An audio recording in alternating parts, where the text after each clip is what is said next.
Na Olega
Broadcasting live from Sub-Basement 27 Studios in the heart of the HyperCOMM in HyperCube Laboratories in Orlando, Florida. This is Dr. Faux, and it's time for the show. Oh boy, lucky you. This is TFTS Relay 051120 broadcasting on the HyperCOMM Sub-Ether Network. Join us, timefortheshow.com. Click the Discord button. Broadcasting live on freethinkradio.com. This is your weekly Hypercube update. Joining us in the satellite studio for the first time ever is Squeezy. He's greasy. He's full of magic peasy. It's Reverend Peas. Say hi, Peas. Say hi, Peas. Oh man, I can see you. I can see Peas, but he it's can't exciting, see. I'd have to put on technology. Clothes. You know, I got a problem this week. You? Yeah. What happened? Peas. What happened?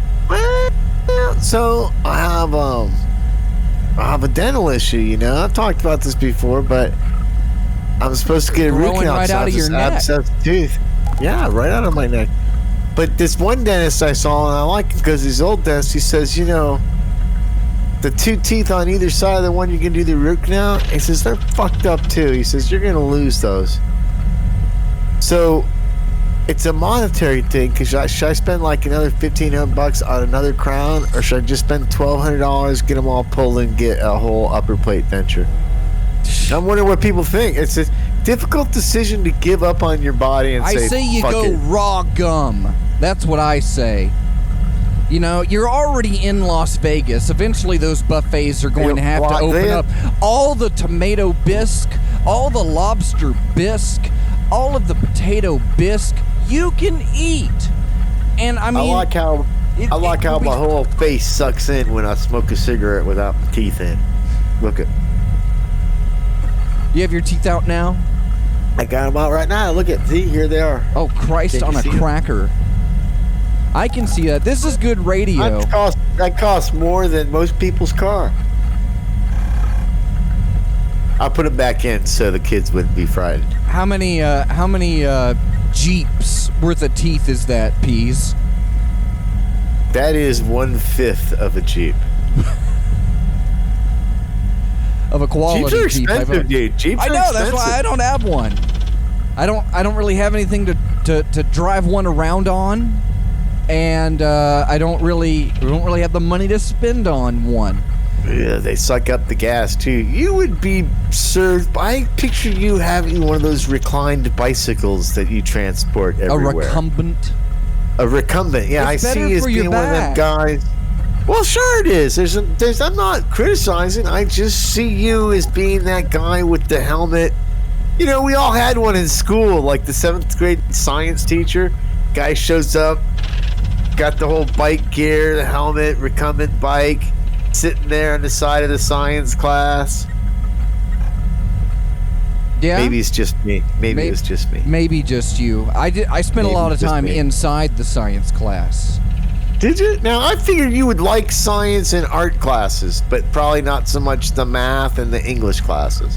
I always enjoyed English class. Did you? I speak English. I liked reading the books, but I didn't like writing or do dyslexia. So I was really well read, and I would read all the. See, in this day and age, I could have got verbally tested, and I would have been probably gone to a great school. But in them days, you were just called a dumb shit, and they expected you to go smoke cigarettes and pot by the back wall. Yeah, so they're gonna treat you like an equal. yeah, so I went and smoked cigarettes and pot by the back wall. Then, if that's what you're expecting of me, I want to be a good student. A handsome student. That's what you want to be. I want to fit in with the kid. Hello, fellow Utes. I didn't fit in as much. Really? I had my own posse. From school. Well, when I was GTP. little, I did. I went to like a private school. Ooh. So that meant I had the same group of friends from 1st grade through 9th grade. We all went to the same school together. And most of that group, we even went to we went to like a church for preschool and kindergarten. So I knew like the same group of people my entire childhood, but I didn't live near any other kids. Was it a religious school? Yes, very religious. I too went to a religious school for the formative years of my education. What religion? Not as hardcore as you. You like a Taoist school? The Catholics. I went to the Catholic school for a while. Who did you know that was Catholic? Oh, my parents and all my whole family is Catholic. Oh man, and then you ended up on the subgenius wagon. Yeah. Yeah, my family's full of Southern Baptists. Well, I'd be honest with you, my feelings are a little hurt because I feel like I was a handsome child. I was an attractive child. And even though I wasn't an altar boy, I was around priests a lot. And none of them molested me. And I could be sitting on like a big yacht or got all something right now. Benny Hill around and ran you around. I feel, listen, look, here's a picture of me as a kid. That's a handsome kid. I believe going to Catholic school, okay? And you don't want some of that? What's the matter with you? Did you wear underwear underneath your altar boy garments? Because that's a signal. Story. That's a signal. I should save it. I should save that you story. You should save that. Yeah. Is it true or not? Yeah. Well, if you got some stories, that'd be fun to do tonight. That's actually That's a horrible story. That's a horrible experience. So I'm not sure I want to share that with the group. But they might think it's a lie. Oh, but at the end, I have to fess up. At the end. what's true and what isn't, so then my shame would be revealed. That's difficult. Sunset, what religion? Oh, you're vaping. Dude, you're vaping like a pro. I got it down. What religion school did you go to? I went to Southern Baptist. Really? Yeah. So we got the law. We didn't get the word. We got the law. Oh, that's the hardcore Jesus. That's the fighting Jesus right there. Is Southern Baptist Jesus. He didn't give up. They're not fucking around with their Christianity. No, it's a whole big group of select individuals running that specific interpretation. And look, I got a gift. I got a gift today to Warren Pease. It's a replacement rubber chicken because mine was broken. How'd you break your last rubber chicken? It's been attached to my drum set, my drums for a long time because it gave them a cool rubber chicken vibe that you want to have when you play the drums. And this neck I don't know if it's the hot desert heat. Doesn't the rubber chicken already come with 2 drumsticks? But his head fell off, and just the whole body came out to play the drums. And I'm like, why the fuck is chicken head sitting there all deteriorated and broken? I was despondent. You should have washed him out. Added talcum powder. Oh, if that was only true. Use some warm soap. What? Oh, don't. Now, how's Florida? Now, my understanding of Florida is you guys have defeated the COVID-19 virus and left it marching towards the Yankee North. We're heading it out of here. That's at least the illusion for it. Coming up, as we've been doing further studies into the COVID-19 conspiracy. I'm not going to say pandemic because we can't really say that it's COVID-19 is there. It's very possible through studies here at the HyperCOMM Observational Lounge and Study. We do science, sort of, on the top floor. We've had a bevy of near misses from spacecraft in just the past couple of months. So I guess we could go ahead and just signal into Cube News. There it is. Breaking across the globe, Cube News. So there were... With your anchor, Argus Fox. We had a few months ago notes that... Where do we have here? So it was an asteroid, 1998. Yeah. OR2 was making a quick buzz by us just a few weeks ago. This was actually the week that I ended up taking off. At the limiter, 1998, that would be the year that we discovered that asteroid. Would that is the idea, yes. Okay. And then it's coming back. Just as, right. These apocalyptic revelations are coming around. Curiously enough, no one put 2020 down, at least nobody cohesive enough, put it down as an end times year. We're actually a few years off from the next predicted end times, I think, at least by a Christian numerologist. But if indeed it is 2020. Yeah. If it is. Obviously, this could be 1998 because it's coming right back to us. And we had the Comet Atlas that was swinging through, and we were expecting to have it visit close enough that we were able to see, I believe that they, what were we looking at? That it was a chunk of Halley's Comet. But as it got closer to Earth, it started breaking up and started littering the area.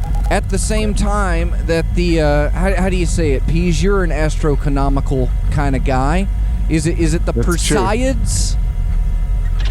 Yeah, that sounds like I would pronounce it. Yes. The Aquarids. The Aquarids. No, it's the Perseids, I think, is this time of year.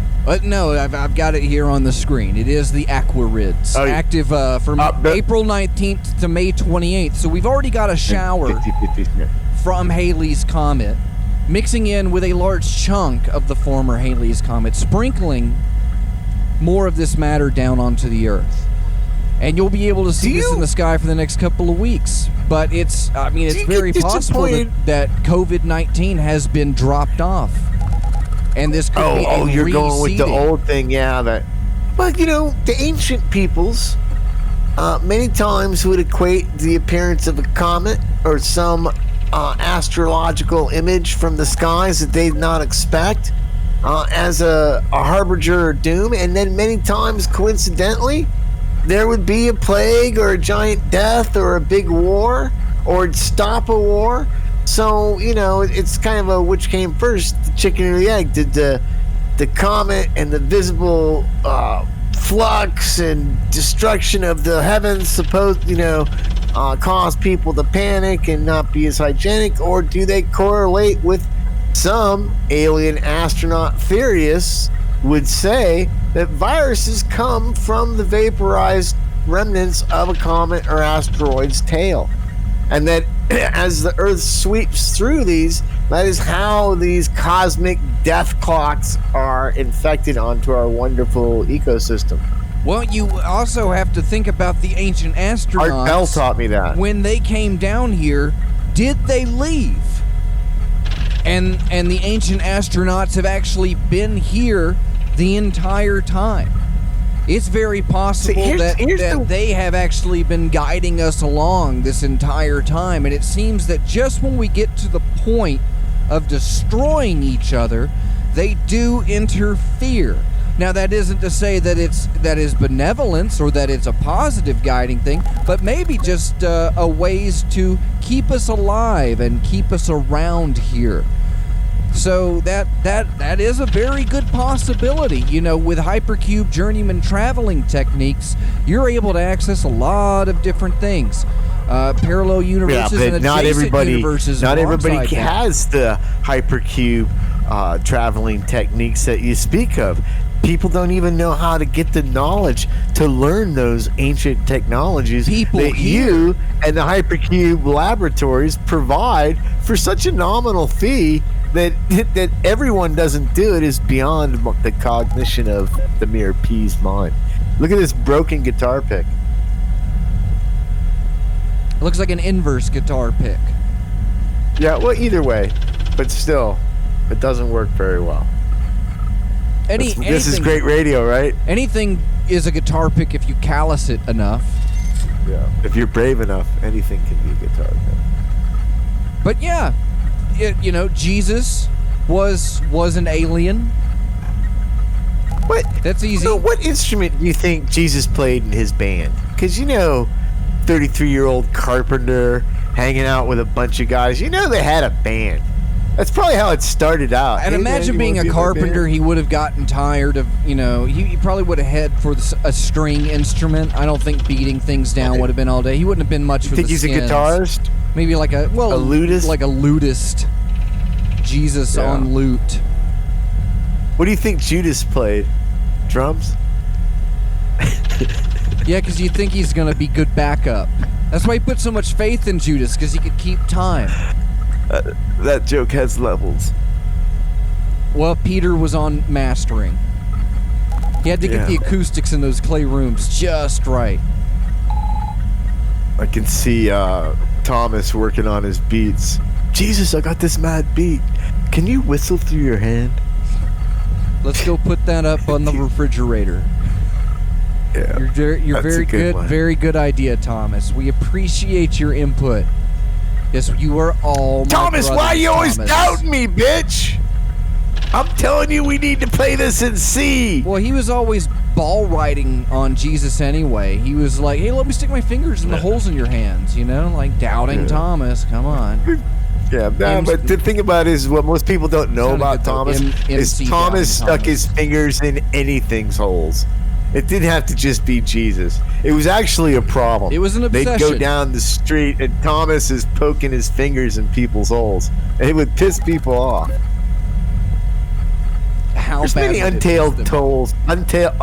tales of the Bible. We should write that one. We should write the good Bible. The untailed tolds of the Bible. That's really actually hard to say on radio. I wonder if you're allowed to. Everything's hard to say on radio because you have to try. Now, have you abandoned all your Southern Georgia's Baptist ways? Do you find any remnants of Baptist beliefs boggling your brain box? Well, it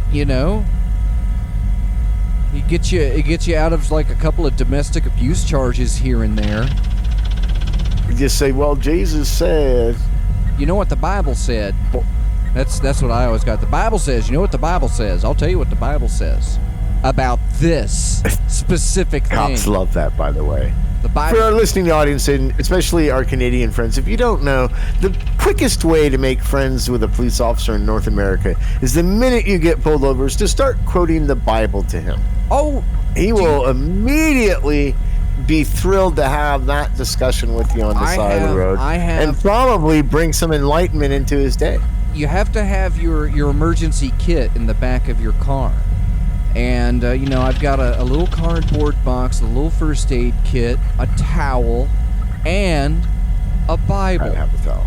If you ever have to pop your trunk open, just make sure to say, here, let me move that out of the way. No, and stop. Always don't talk about it anymore. Top. We should charge for that knowledge. That should cost you $5 to even know that. At this, you should have to. If you've heard this on the radio, you owe us $5. You need to send Fox $5 now. You could probably have a dead person under that Bible, and they wouldn't even see it. They'd be like, "Oh, it's open to Psalms." It's a good idea. And keep one. And at one point, I had 3 Bibles in my car. Keep a little one in the dashboard. Move that. I secretly think sometimes in your pocket people put Constitution. Keep a pocket Constitution. Did you know that most of the people that have all those biblical bumper stickers on the back of it, I mean, like not 1 or 2, but like the whole back of their Pinto is covered, every spare space of it with some kind of Christian bumper sticker. Those are actually cartel killers that are smuggling cocaine or Jojo. Yeah, how many people across have you gotten the border cut off with that little Jesus fish stuck to the back of their... It's always them. They're always the worst drivers. I'm on my way to tithe. They have a bumper sticker for the local FM station that plays, commercial free but Christian music all day. How many? For a while here, we went through the world went through a transition years ago. I think, what was it, 2008, and that was the digital transition. And I had a digital age, if you will. I had a couple of these little tube TVs, pocket televisions and desktop TVs with an antenna. Ray tubes. And you could pick up a couple OTA stations, and then after the digital transition, over the air, you couldn't get those anymore. And so I sadly lost a bunch of them. I had a couple of little black and white TVs with a receiver on it, and TVs only showed I got them for like $20 or $30. They weren't color specific. They weren't race specific. They were black TVs. and white TVs that showed black or white images. Sometimes always set the both. Contrast up. It's crazy. Yeah. But we, it was a requirement. The FCC had put out that you have to stop broadcasting. But I was able to pick up a couple of stations for a few more years after that. And out of the 3 that I could usually get, 2 of them would be church programming and just pumping it out. So complete disregard for the law, complete disregard for the standards set forth, and we're pirating television over the air, possibly interfering with who knows what range of airport traffic emergency controllers. signals. We have to reserve the spectrum. Remember that flight? That flight from San Diego went straight down the Everglades? Could have been because of that. We don't know. Probably because of that. That's the easy way to go. Show me more doubt, and then I'll move away from probably. I'm not saying that I believe it. I'm just saying that I will. Do you see now? I'm seeing on my wall my homage to Doktor Faux, and yet I look into your studio, and I don't really I don't see a vestige or even a small framed 8x10 photograph of the peas in any really visible area. So you're happy that I made merchandise and sent it out and shared it, and you're upset that I don't have any of your merchandise. More special. I personally got that from you at X Day. Yeah, I know. You might have gave that to me at the airport. That's the last one. Is it? Yeah, that's it. I don't have one. Nice. And I've only got one of those Doctor T-shirts left somewhere. But I don't have. Well, I've got the Peas clock over here. You can't really see it from this angle. But I've got the Peas clock that lets me know. I've got the show what about the clock denotes you it's a Peas clock? Because there's a sign that points to it. It says Peas. And it points to the clock. Fair enough.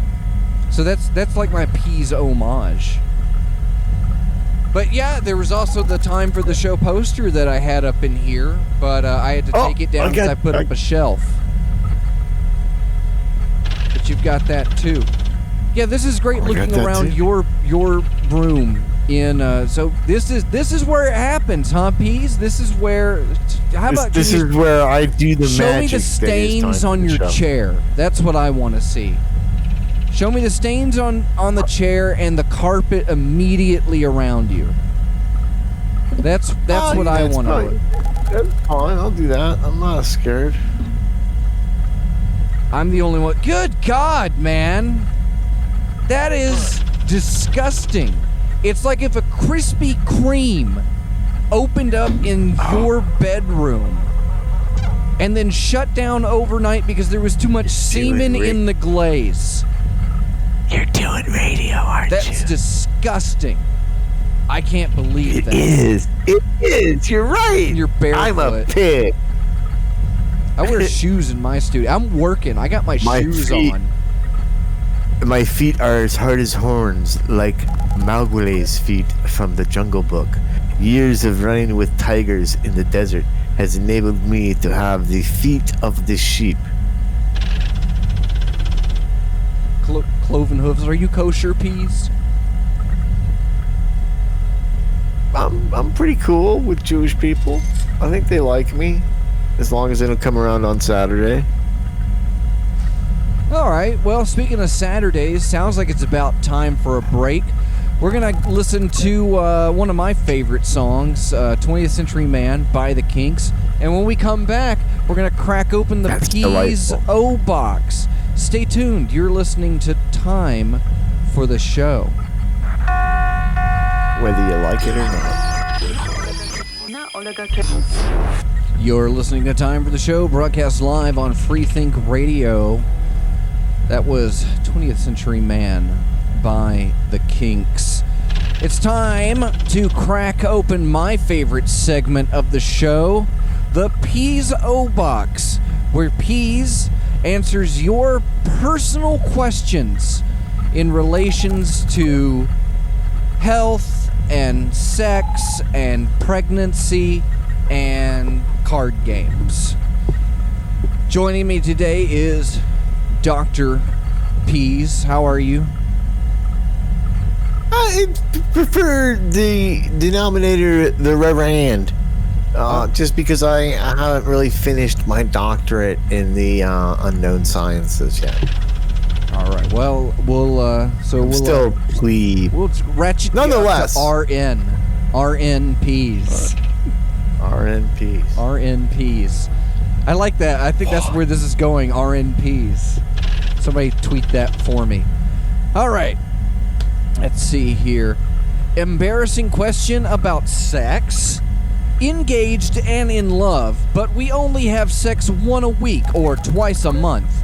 It has always been like this ever since we first met 5 years ago. For the first few years, I kept trying, buying toys, outfits, etc. He would say he's not in the mood and also always had a problem and cannot finish. We spoke about this numerous amount of times. He says he is too embarrassed to talk to a doctor, but still loves me, isn't cheating. He will go to the doctor one day. that didn't happen.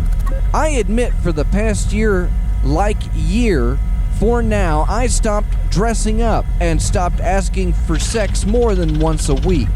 Lately, though, I feel hurt by this. I guess I always have, but now that we are in quarantine, we have more time, but I guess not.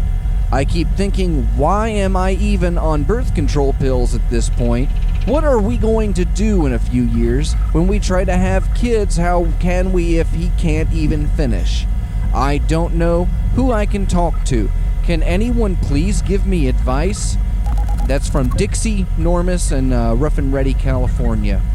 RNPs? Well, Dixie, at first I thought you were the husband, but you're the wife. So this makes it a much easier conversation to have.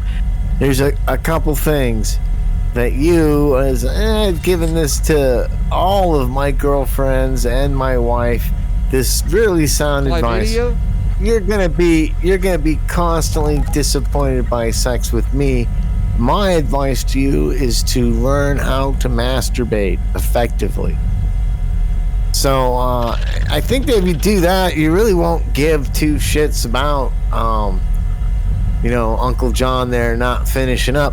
And as far as having kids, I don't know, maybe dress up like a little sailor boy or something one time, or altar boy or something, and see if that doesn't mix things up for you and give you a couple. I have a feeling that might do it. Just dress as a boy.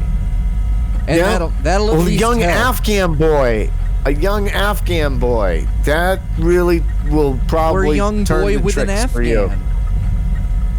Either way, I think is going to be very effective for you. But regardless of that, that's to have the children. That's so that you can get knocked up. But in the immediate future, you want to have now kids. It's not I hard to make get sweet sperm. love to my wife, and I'm very pleased 7 to 8 times a week. However, I know from her how many standpoint. times? Well, So you're pleased. I don't want to be too graphic. How many times? But I know that if I sex? walk out of the bedroom at 2:00 in the morning to use the restroom, and the TV's on real low, and I hear a humming noise, I just turn around and go back in my room because I feel that's an important outlet for her. I'm not giving it to her.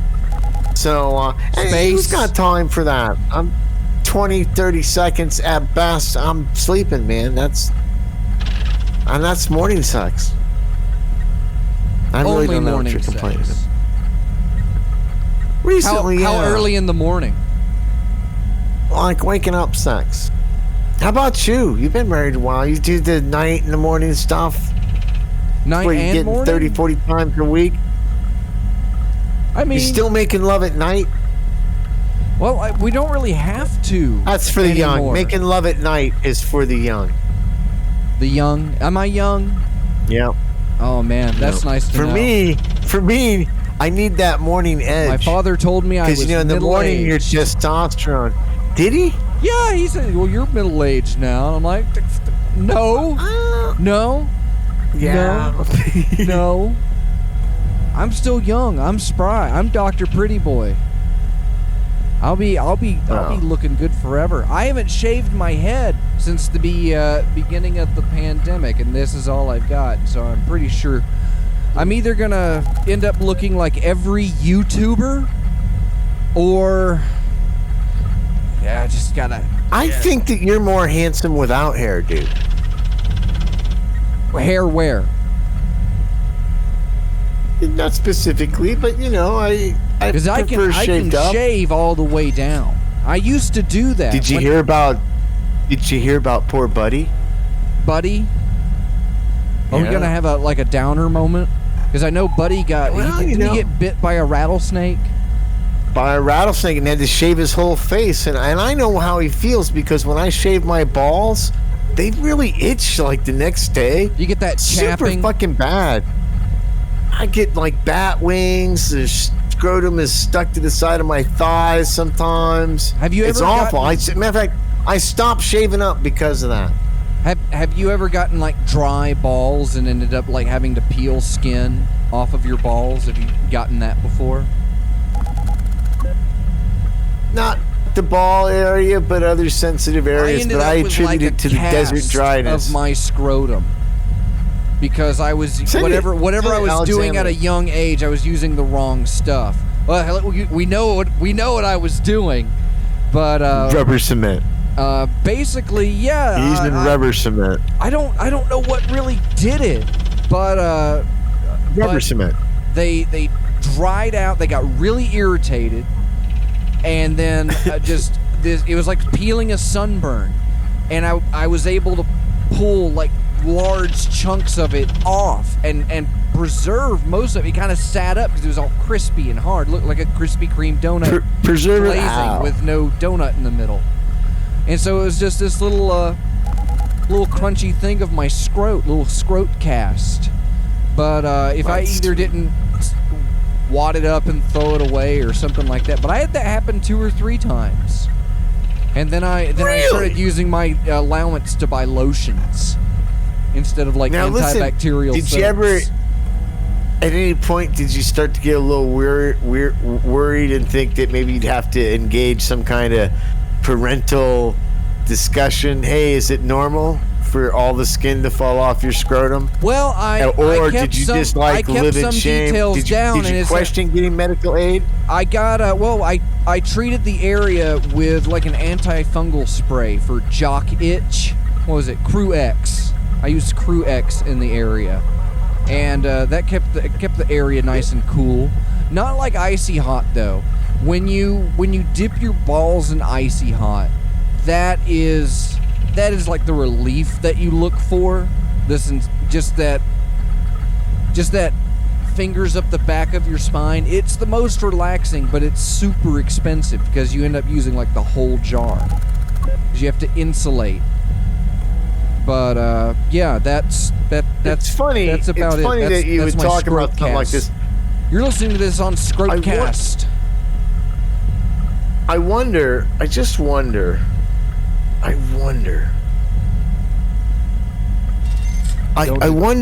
if you'd have had a product available to you at that time that could have helped you out. But folks, what I mean by this is when you wake up in the morning, does your body resonate with the putrid stench of dry goods and greasy, naturally occurring oils that leave sopping puddles of filth on your pillow and mattress? Then you may be one of a small group of people living with the condition known as stank ass and/or balls. Stank ass and/or balls affects lives every day, and without proper treatment can result in lingering odor and musks trailing behind individuals living with stank ass /or balls. Finally, science comes through. Finally, there's a solution. Introducing Triology soaps, an over-the-counter remedy for stank ass. By mixing Triology soap with water and applying it to the body, laboratory tests have shown that this can reduce the body's own tolerance for stank ass. Unlike other soaps that just mask odors, Triology soap's glycerin-based slack-infused technology fights stank ass /balls at its core. Triology soaps is also shown to be effective at fighting off other organisms living on the body. And when combined with everyday, open quote, hand washing, close quote, can be utilized to combat viruses like COVID-19, E. coli, and Batman fingers. Triology soap also makes for a good personal lubricant and be patented Dobbs bar. You can rest assured your extra time in the bathroom doesn't just leave you feeling relieved, but also refreshed. If you would like to learn more and try Triology soaps, visit triologysoaps.com today. The only soaps approved by the Church of the Subgenius and appreciated by Yetis and normals across the world. triologysoaps.com. Use the coupon code COVID-19 for a 19% discount off all bar soaps. Offer valid through 19% of all of our bar soaps while supplies last. Discount will be calculated at the checkout, so don't worry about it if you don't see it at first, folks. The code's valid until May 31st. That's like months away. and can be applied for all products under Dobbs Bar, Tree Fitty Bars, or Triology soaps. Even if you don't use our soaps, please wash your hands frequently. Now, I don't know why the fine folks at Triology Soap saw fit to say that, because my attitude is, if you won't wash your hands with Triology Soap, I don't give a shit if you wash your hands at all. I personally hadn't washed my hands for 7 years until we started sponsoring TriologySoaps.com, and now I gotta say it's been 20 days, but I could probably go with another round of it. TriologySoaps.com, brought to you by Time for the Show. Well, it's kind of the other way around because they sponsor us. I know. It's That radio. last part at the bottom, that's the speed read. That's where you have to do. That's the disclaimer that you have to get in at the end of the commercial. You want to try that? The discount will be calculated. Even if you don't use our soaps, please use our hands thoroughly. Yeah, throw that in. But like the little chunk above that, discount will be kept. Oh man, now I can't even do it. Okay, here we go. All right. Discount will be calculated. Checkout code is valid until May 31st, 2020 and can be applied in all products under Dobbs Bar, Trid 50 Bars, or Triology soaps. That's pretty good. That's pretty good. Next time, do it into the microphone. Okay, I'll do it again. Discount will be calculated. Checkout code is valid until May 31st, 2020 and can be applied to all products under Dobbs Bar, Trid 50 Bars, or Triology soaps. Yeah. That's nice. Good commercial piece. All right, we'll kill that. All right. I hope the kids like it. We have one more. We do have one more piezo box. All right, let's see, Peas, if you can help. Exciting. All right. Do you think my last advice was good? Masturbation?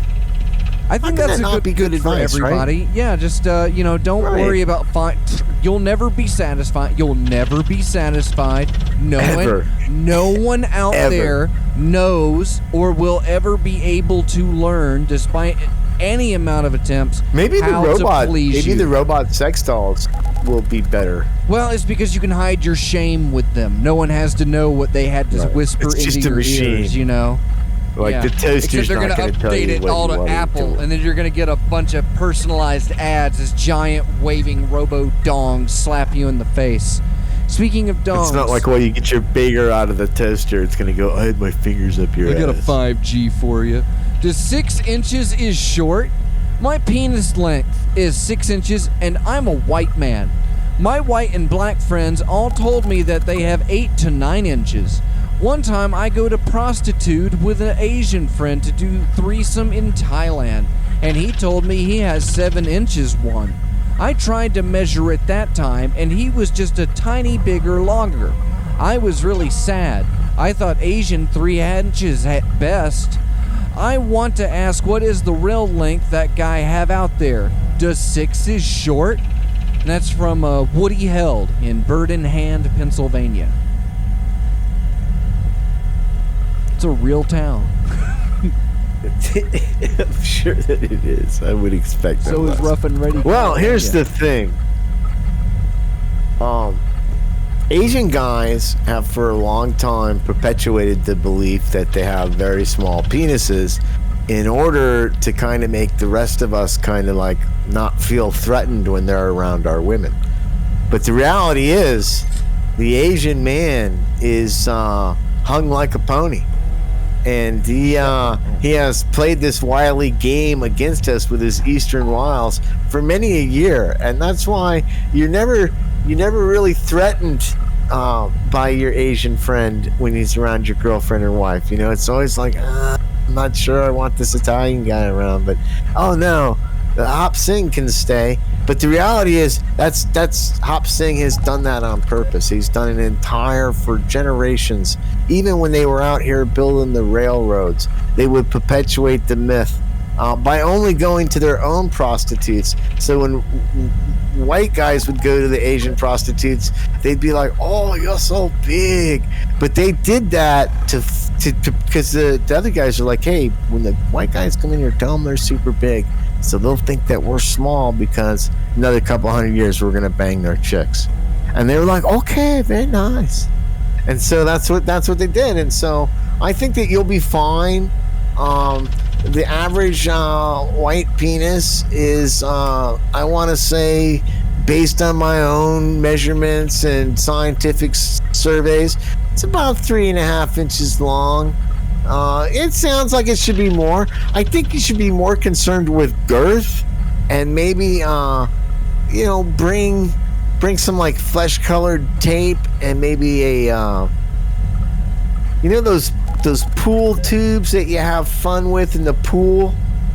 You cut one of the ends off of those. It's about 3 inches, long. Put your penis in the middle, and then wrap it with some of that flesh or an ace bandage. So then you'll have girth, because it's my understanding girth is what the ladies are looking for. So you could set a whole new trend for girthness, and turn the lights down. Tell her you're shy, you're religious, or whatever, and go for it, dude. I think you'll be satisfied. That's my advice. Yeah, I think that should help. Just hide. That's what I would do. Just like the previous, you'll always be inadequate, and others will never please you. I think masturbation is the key to. It's not. If you want to be hardcore, just put sanity. your penis in a flesh-colored fleshlight, and then pretend that's your penis. And just strap that on. Because those are kind of girthy. Yeah. Or just get a flashlight. Get a mag light. Just swing your mag light around. Turn them lights real down low. Warm it between your hands first so it feels warm. It keeps you safe at night. I am like a machine. Did you hear about that satellite that fell out of space today? I don't understand something about space. In the olden days, they told us if you traveled to space because of solar radiation, you would most likely die from the trip, because there's no way a ship using chemical rocketry that we have now can carry enough shielding to protect you from a solar flare or, quote unquote storm. But yeah, here we are in space all the time, and they're not coming down with like 3 eyes or, mutating into some kind of monster or anything like that. So how is that possible? Well, it's not. They're faking it. Like they said, Tom Cruise is going to go to space. Tom Cruise isn't going to go to space. If we had a funding in space, no amount of money would convince anybody at the space agency to allow some wild card like Tom Cruise to carry a copy of Dianetics up to a space station. You know what I'm saying? We don't need that. That's all they want to do. That's all anybody wants to get to space for. Did you ever read that book? Just as a lark, did you ever read that book? I haven't read all of it. I just like the first chapter or two, and just having so many preconceived notions about it, it was kind of difficult to just go through with it. I should, but anytime that I've actually started on Dianetics, I in turn go over to the Bible, and that's why I usually have a couple. My problem with reading that book is I'm scared that they'll get me. That's how they get you. You start agreeing. It's like that Foundation book by Ayn Rand. Totally normal, smart people read that book, and all of a sudden they become fucking Nazis. Every subgenius book that I can muster stacked right here on my desk. If I ever have to let's see. Hope something. Well, you got all three? You got the 3 Twisted Tales of Fate? Yeah, let's see. I've got 2 copies of the Book of the Subgenius, High Weirdness by Mail, 3 Fisted Tales of Bob, the Bobiography, a Revelation X down there, and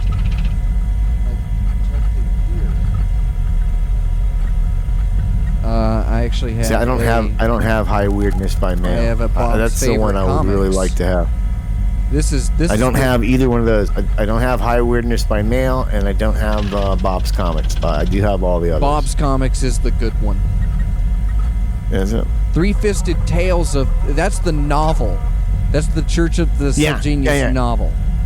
And then... And that's where they suck everybody to think it's going to be another Burroughs book, and he writes like 3 paragraphs in it. But I don't. Oh, it's over there on the record player. But I have a copy of Neighbor World by Lonesome Cowboy Dave too, which I've started. Did you enjoy that? I haven't finished it. I haven't finished it. I'm a slow reader. Reading is hard, and I've been playing a lot of Minecraft recently. Well, you know, Stang is such a huge fan of Lonesome Cowboy Dave, and I love listening to Lonesome Cowboy Dave on the radio. But I hope that I'm sure it's a great book, but I haven't read it yet. I should buy it. The way Stang puts it is he wrote it like the way he talks. And I think that's a problem, though. If you don't know how Dave talks, that might throw it off a little bit. Yeah, it might. Well, I don't know. It's accessible. It's accessible. It's kind of cyberpunky, you know. It's fun so far, but it's got it's got a lot of. Is it going to be your summer read? Do you have like a Oprah list of summer reads that you're going to do? I've been going through movies, and I actually caught up today with a movie review on a movie I watched a few months ago now, so I have a review that I'm you getting ready should to share it post with up. us. I was going to review the movie for us on the show? I can do that in like the second hour. I've got that right here. Oh, it's a teaser. He just teased it. And we got through that, you have any... What was it? Did you have some stories for tonight? You know, you could say that I always come up with something, but no, I haven't put any thought into this brief story. See, the problem is I feel like I have such a Pease-esque persona that people go, "Oh yeah, Pease did that." No matter how outlandish it is, they're, "Oh yeah, Pease did that." So my lie has to be like super outlandish, and that's where the challenge is. You have to Plus, I'm come an inherently honest stories person. that are equally as unbelievable As my life has that's been. the idea, isn't it? And so it should be fun. So that's your show. You know what? I can do it. I got a couple stories. All right. Well, we'll do it when we come back from the break. So we'll do a little truth ache. We'll have a musical interlude. We'll come back. We'll do the Patreon shout outs. That's the fun part. We'll do some truth ache. We got a movie review, and if we have time, I don't know, we can crank through some proving grounds. You're listening to Time for the Show on Freethink Radio. Stay tuned, won't you, dear friend? This is 20th Century Man. Bye. It's too late to stop listening now. What's the name of the band? The Kinks. Is it? They invented punk rock. Yeah, they invented punk rock, just so you know. Who owns punk rock? Probably like Sony. Who owns it? Owns Sony punk definitely rock now? owns the rights to punk. Yeah. Sony owns punk rock. The Japanese. Yeah. They got in it. They do like a mutated version of punk rock. All right. Well, here's my favorite punk rock song, 20th Century Man by the Kinks. It's not a big truck. The internet, it's a series of two. The internet is not a big truck. The internet is not something that you just dump something on. The internet is not a big truck. The internet. You're listening to Time for the Show, a production of HyperCube Labs. Visit hypercubego.com for more information. These are Patreon supporters in no particular order: Dr. Cosmac, Dr. Trench, Reverend Codeine, Scalpod, Reverend Couchlock, Apostasy X Hanord, Caller 23, Hazel of the Windmills, YB Dobbs, Martha Artha, Reverend Richard Negative, Agent Lloyd, Long Dead, Reverend 80, Reverend Gmo, Reverend Jitney Vercour, Vanessa, Guru Drew, and Katana 007. To support Time for the Show, visit patreon.com/hypercube. And check out freethinkradio.com, host to a bunch of other shows, live and mixed throughout the week. Freethink Radio HyperComM. It's time for the show. Man, the freethinkradio.com is going out of control these days, don't you think? It's blowing up. You know, the other day I had Goes to taken dynamite. over a Saturday night and just kind of and did some DJing, and they were like, "Hey, there's a show at 8," and so I don't even know all the shows that are on there. It would take too much time to go with that. All the shows are good. Listen to all the shows. freethinkradio.com. It's like poor Doc Ellis, because I feel like Subgeniuses have taken all these slots. He must be excited about it though. He must be excited. I was looking at throwing a couple of the Patreon bucks into some of these digital billboards around Orlando. And you don't really, they're like 8-second blips, but you can set a daily budget as low as like $1.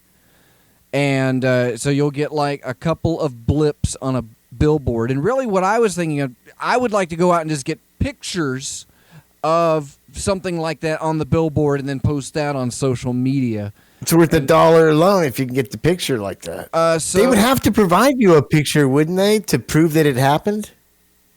I don't know. Probably not. I mean, it seems to be like a when I used to buy radio process. spots. When I used to buy radio spots, they'd always give me the spot so I would know. Or if I did a TV commercial, I'd get a copy of it. I'm very interested in their security that they have, because I would imagine that something that controls maybe they just give you a log on and password. video billboards is like they just send you, hey, here's admin 1 password capital P, 1 exclamation point. That one, need a number and a character. Done. I feel like this shirt's making me look fat. Maybe my camera's. Don't aim at your fat. You have to do like the Instagram girls do. You have to do top down. Show a little cleave. You know what I'm saying? Top beaver. Have you shirt beeves? Oh, I do look better that way. Shirt you beavers. do look better that way. Yeah. Hey, Now have you gained any weight during this pandemic hyperbole crisis that we may or may not be having? I've been depending going up on how and you down. look at it. I escape to the surface levels, and I'll go to the parks, and I've walked a couple of circles. I haven't gone in over a week though. It's been very hot out, and so I got fat like butter, man. So I got to get out there. But we've walked a couple of miles during this, but not enough. So it's been up and down.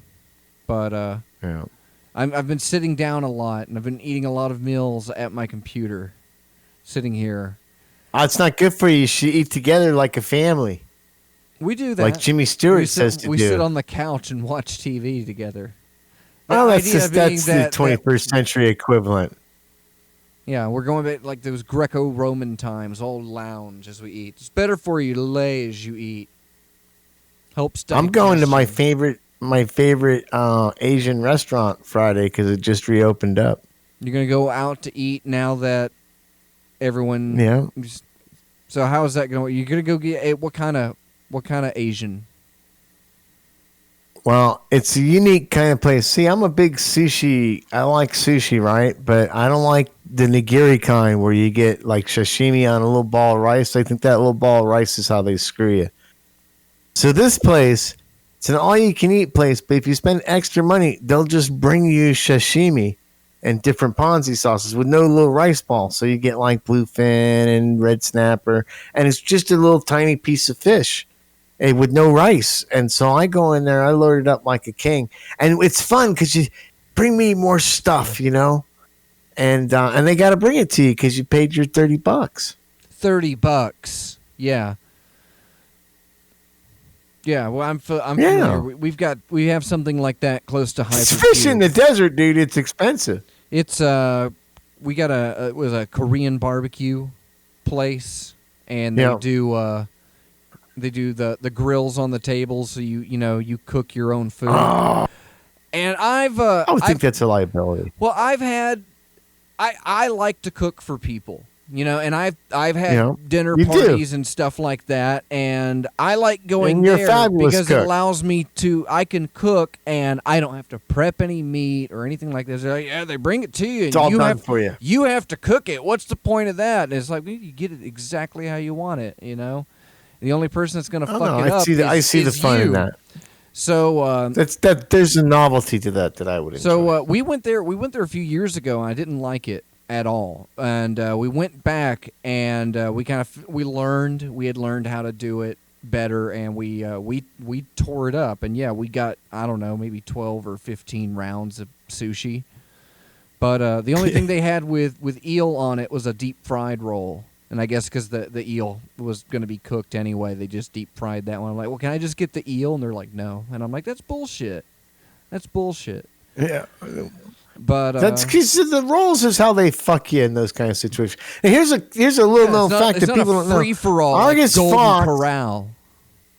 Yeah, Argus Fox taught me that you can put a hamburger in between two French curlers as your bun, and you would think, oh, that's gross. It is delicious. Argus Q Fox also taught me the secret to delicious fucking hamburgers. I can't swore me to secrecy, but once you start doing that secret, your burgers really they transcend to a new level. And it turns out, correct me if I'm wrong, but it turns out you had developed that with a food truck enterprise that you had worked on at one time or something.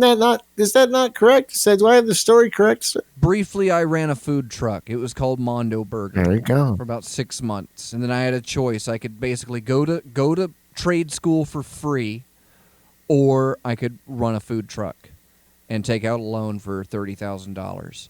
And I took trade school, and I fucked up. I totally fucked up. I should have kept the truck. Because trucks are big now.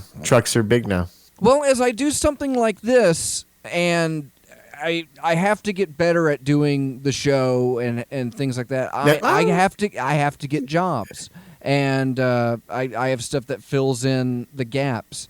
And several times I have really reconsidered going back out and doing food. One thing that's super accessible is hot dogs, and it looks with an investment of like $3,000 to $4,000 and waiting about 9 to get the tow behind your cart. You get that little cart that you can tow behind you. Yeah, you can put a tow on any car.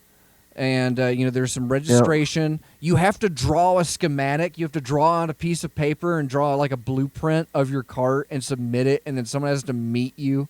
You have to have a place to dump your hot dog water.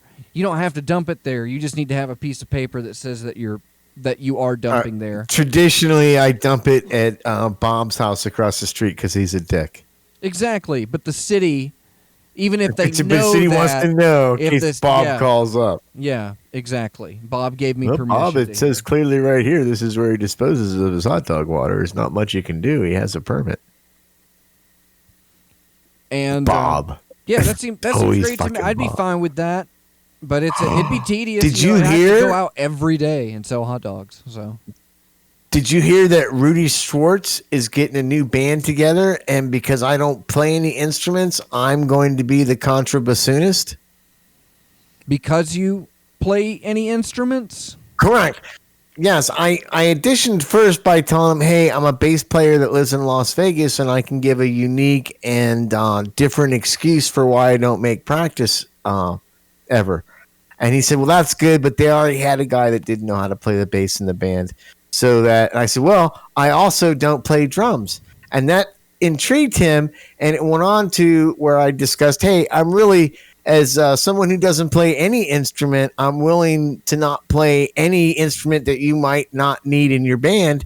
And so he was gracious enough to make me the person who's not playing the contrabassoon in his new band. So it's a pretty good gig, and I'm excited about it. You should be not hearing me on some of his new albums that he's being sure to release pretty soon. Exciting times. We'll finally be able to do like a mixtape. The big HyperCOMM mixtape. My parts are just blank. Here's P solo. You just hear the hiss of the tape. What do you call a bass player that shows up on time? A guitarist. A guitarist. Oh man. Did you read that? That's mine. That was my joke. No, I been in a band and was late a lot, but the guitarist was always there. That's good. The guitarist is always there. Usually meeting at his place. Now, we usually practiced at the drummer's house because we don't want to wait for him to drag all his shit in Jesus and set it God, up and then fucking tune it and fucking fuck with it. It's like, if it's at your house, dude, it should be exactly like how you fucking like it. And you should be set up to make noise. You should be set up to make your neighbors noise. ought to be used to it by now. Let's see, where are we at? It's funny. It doesn't matter. The dynamics of a band are the same regardless of where it's birthed in the country. As a non-multi-instrumentist, I find that the more instruments I don't play, the better of a non-musician I actually become. Yeah, I've picked up a bass guitar. Yeah. I can pluck in time. What I'm plucking, I don't know, but I got rhythm. I can hold that. I down. made noise with Cosmex Commandos. Sweet noise. So you know. Where is Cosmac these days? I'm concerned for him. Cosmac has been joining us in HyperCube World Land, our exclusive HyperCube Minecraft server, available on virtual internets and computers, along with several other. Now, is that other related to being a Patreon member, Discord or is that a super secret exclusive production staff only kind of domain? No, it is open. The way to join is to come to our Discord and go to the Game Cube and ask to the be Gay Cube.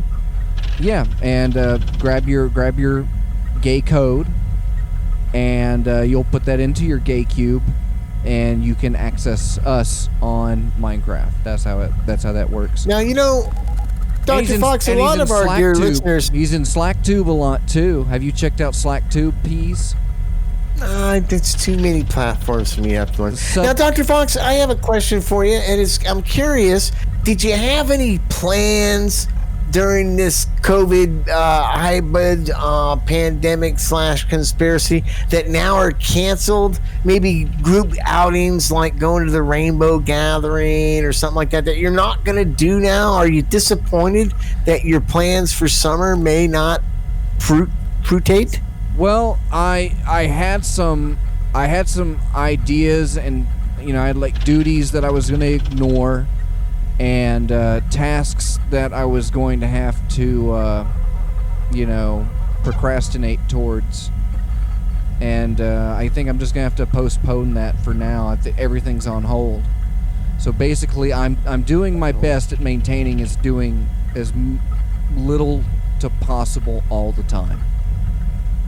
What's your advice to our listening audience on how they can help themselves through this trying time? Unless they're in Canada, which I guess everything's fine there. Go to Party City, get a black light, and swallow it. You can kill the virus from the inside out, and you'll look great at all of these parties that everyone's throwing. Make sure to go out.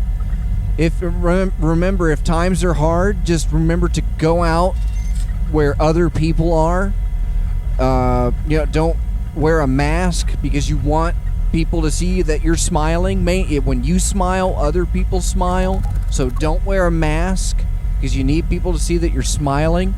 Be aggressive with your posturing. Keep your shoulders up and forward and kind of lumber everywhere, but keep smiling.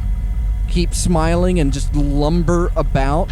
And make sure to stand very close to other people, especially the elderly and the disabled.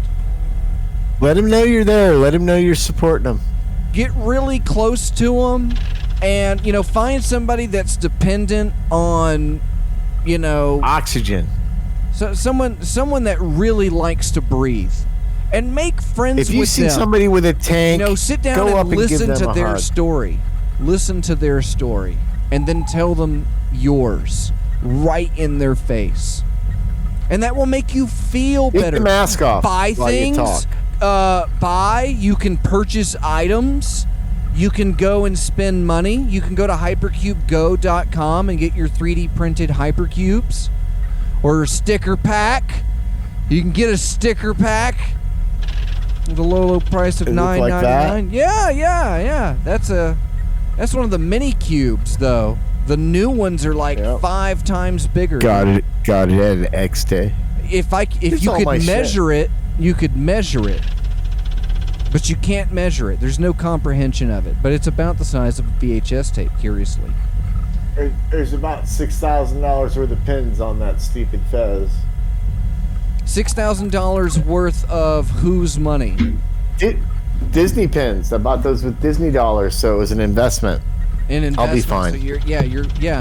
So the apocalypse will treat you well. I imagine that's really... When I get old, I'll take the most valuable pens off my fez, and I'll sell them on Craigslist for big bucks. They'll need to melt them because they're highly collectible. Bullets. Disney couldn't tell you they're highly collectible if they weren't. What makes something collectible? If you're willing to part with like $15 for a pen. Sacrificing money, that's a collectible. Yep. Giving in. Since time began, I'll give you 6 of these clams for a go at your wife. Is that really where it goes down? At like timeshares at Disney resorts, as in the pen traders clubs? Are you a pen trader? I wonder if they had timeshares in caveman days where they try to talk. Have you ever gone back to the homeland in Africa? We have these great huts.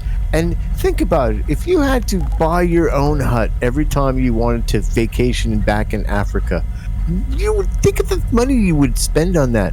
For very economical 8 clams a month, we will allow you to live in Africa for 2 weeks in this wonderful lion-free hut resort.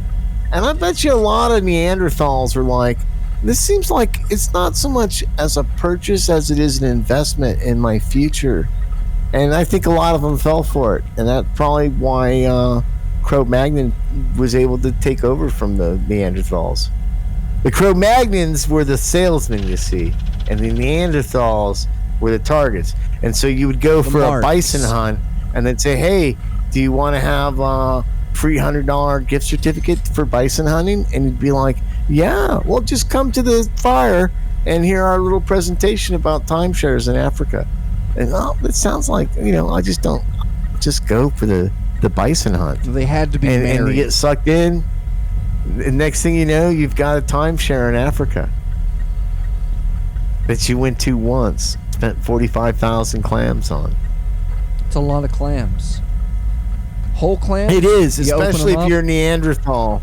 If you get one and clam, is that 2 rare clam points, or is that you need all? How do you determine that? It's like bit clams. Well, Dr. Fox, Tell me more about bit clams. I don't know all the ins and outs of prehistoric monetary timeshare contractual law, but I would assume it's not much different than it is today. Fred Flintstone invested in bit clam. A bit clam. Each individual piece of the clam is numerically numbered. It's impossible to decipher. It's a dinosaur just trapped inside of a cage, just crashing its tail down on rocks, and they count the patterns out. Somebody wrote a book once about dinosaurs were so far in the past that they could have had a huge technologically, biological, bioscience advancement, that because of the millions of years that have passed since their civilization was destroyed, there would be no archaeological record of it whatsoever. But ancient archaeologists surmise that perhaps dinosaurs had an even more advanced culture and even more technologically advanced than we ourselves are at this moment in time in the COVID-19 crisis. Yeah, well, if they're so great, why are they dead?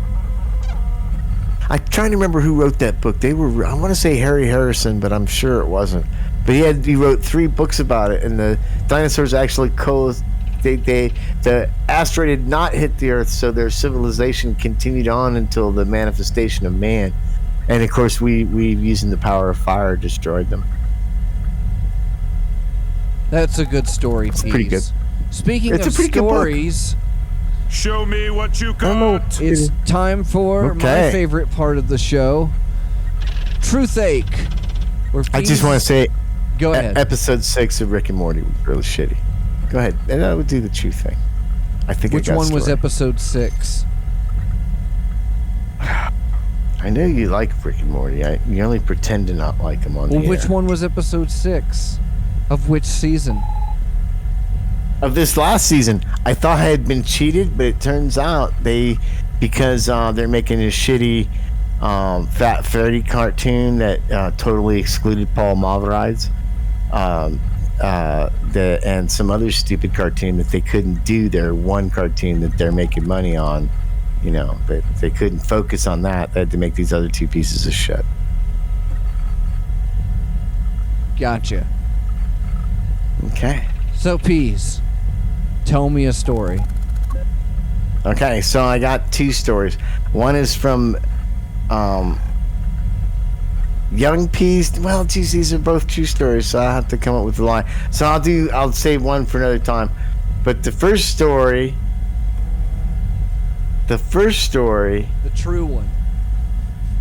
the true one, is about meeting Kurt Cobain. Kurt who? Kurt Cobain from Oh, I Nirvana. thought you said Kurt Colburn, like the maker of those fancy dress shoes. No. If it was the lie story, that would have been good to say, because then I could have gone back and said, oh, this guy was my milkman. But a lot of people don't know this, but I was a little bit in trouble a lot when I was a kid.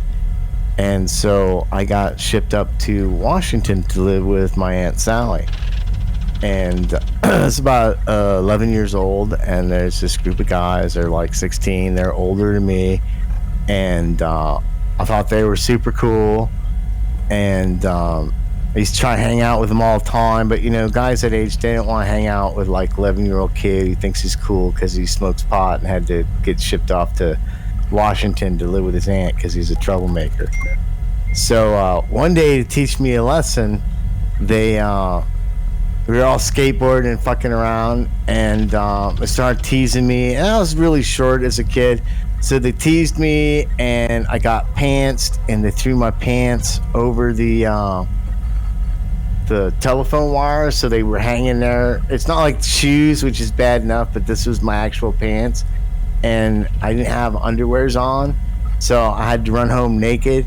And my Aunt Sally says, "What's the matter?" And I'm like, "Kurt Cobain pantsed me, and my pants are in the dryer." And I was crying, and it was super sad. And so my Aunt Sally went down and yelled at Dave and Kurt and called them fucking little fucking punks, and she was going to tell their moms. And so they took off, and that was the end of my story. I didn't get to hang out with them too much after that, and Aunt Sally sent me home like a couple weeks later. She said I wasn't adapting well to her regimen. So that's that story. And the other story is, and this is kind of topical, is that one of the Kingston Trio just recently died. And when I lived in Coronado in San Diego, I was looking to buy a sailboat. And this kid I knew who, the Kingston Trio guy might have been gay, not that there's anything wrong with that, but I think this was like his like young stud puppy guy or whatever. So I go over there, and it's a weird house in Cornell. First of all, they got like a whole room that's filled with finch cages, and there's got to be like 1,000 finches in these fucking cages. And finch shit, like nobody's taking care of these birds forever except to give them like food and mullet seed and water. And so there's this nice boat. It's a handmade boat with a centerboard. It's about 16 feet long. It's a sloop, and it's a stupid boat to buy in retrospect. But at the time, I'm like, oh, this is a great fixer-upper. It's all teak wood. I'll make it look great. And So I'm like, hey, I'll give you $500 for it. And he's like, well, I gotta ask the guy whose boat, because he's watching the house and it's the lady's boat, and he'll know whether we can sell it or not. So the guy comes in, and I don't remember his name, but he made a big deal of saying he was in a Kingston trio. So I pretended to be super fucking impressed by that and said my mom would really like his autograph. And so he wrote down a little autograph, and he says, hey, you want to do some bumps? And I'm like, yeah, fuck yeah. So he whips out like a little fucking 70s jar on a chain, plops it down there, and makes us 3 little fucking lines, and snorted a line. When the guy's like 70 fucking years old. This is like 20 years ago. He was probably only 50 years. He's probably my age now, but because he just died. But so I did the bumps. I'm supposed to say, what about the boat? And he's like, well, I don't really have any paper. I just said, I don't care about papers. I'll take care of that. And he goes, yeah, well, give me $500. And I'm like, all right, well, give me a quarter gram of your Coke, and I'll give you the $500, and I'll take the boat. And he's like, okay. So I made up a couple good rails, and we did, which was pretty much the whole quarter. We banged that out. I said, hey, I'll be back. Popped on my bike, went home, got my Caravan, because I had the Grand Caravan at the time with trailer hitch, pretty sweet. Hooked up the boat trailer, drug it to the other side of the island, and dropped it off the golf course. And that's how I did coke with one of the Kingsman trio, the guy who just died, actually, and bought a sailboat that turned out to be fucking stolen. But in the end, the lady that was reporting it stolen, she, well, fuck it, you could just have it, because I don't want you to put it back in my driveway. So those are my 2 stories. All right, the first story. Who's gonna guess? We don't even have a guesser. I'm gonna guess. You're the only guesser? I'm the only guesser. We can look at the chat. I'll go check the chat. But what do you think, chat? Which story do you think Pease is lying about? You know. So the first story, my question for that one is, how did they get your pants over a telephone wire?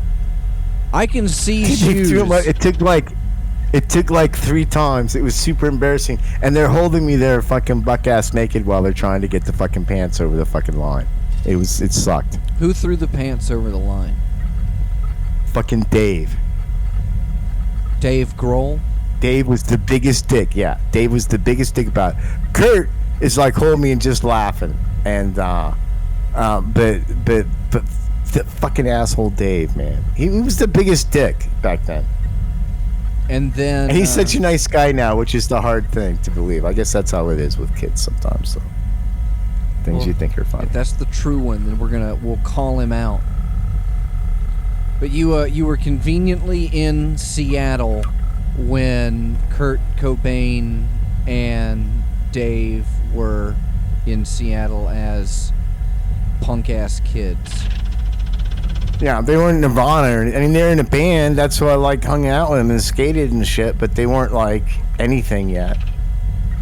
And the other one they were just 3 guys in fucking shirts, fucking flannel shirts up the street. I wanted to hang out. And then the other one, I was fucking new. So it's hard for me. Yeah. It's hard for me to picture you doing. I did drugs with those guys. I mean, we smoked pot. Pot's not drugs. It's like mayonnaise. It's like the mayonnaise of cigarettes. Like for people that like cigarettes but wish they did a little more, they just smoke pot. It's just the mayonnaise of cigarettes. It's not good for you. It's just mayonnaise. What are you gonna go with? What do you think? The other story talks about you buying a boat, and I don't know. I don't see why you would ever... When did you sell your boat? When did I say? I never sailed the boat. It just sat there. No, when did you sell it? To the golf course. When did you sell it? It got impounded. Your boat got impounded?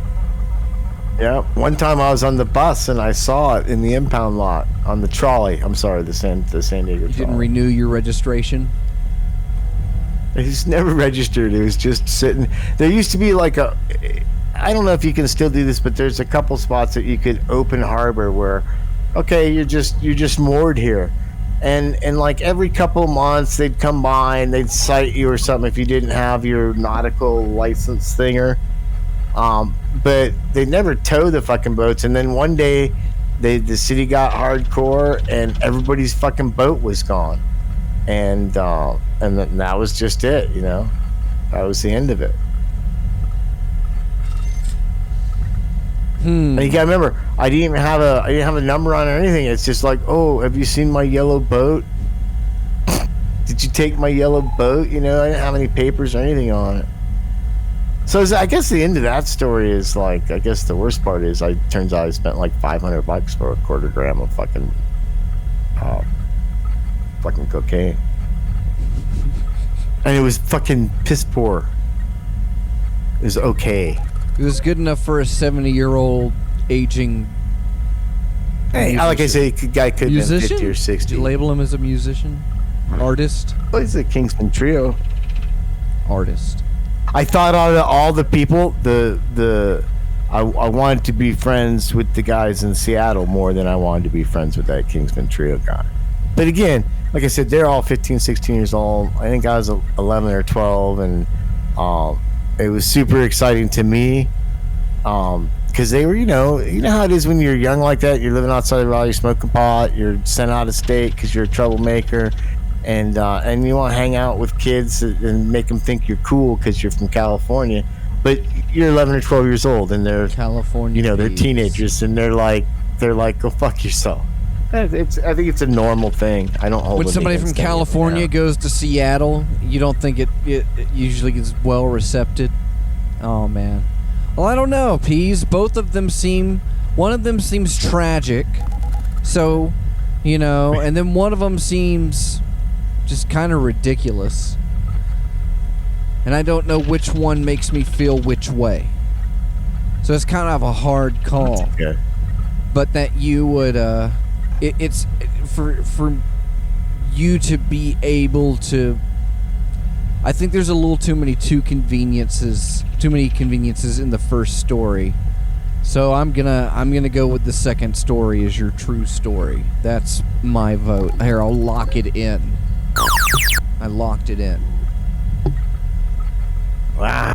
Well, sadly, you are correct, sir. I was not able to fool you.